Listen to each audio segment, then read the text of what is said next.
బాగా కాలే ఇడ్లీలోకి పైన ఇలా చిట్లం పొడి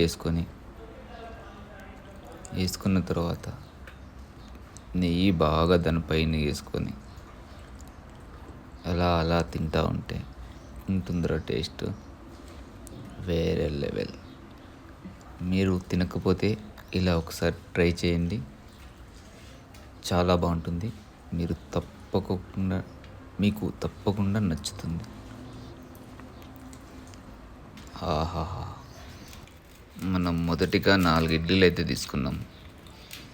ఆ ఇడ్లీలకి కావలసినంత చిట్లం పొడి తీసుకొని ప్రతి దాని మీద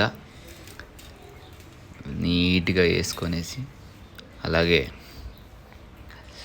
ప్యూర్ గీ అయితే తీసుకొనేసి అలా అలా అలా అలా దాని మీద వేసి ప్రతి దానికి అంటేలాగా తీసుకొని, మీరు నెయ్యి ఎంత వేసుకున్నా కానీ బాగుంటుంది టేస్ట్.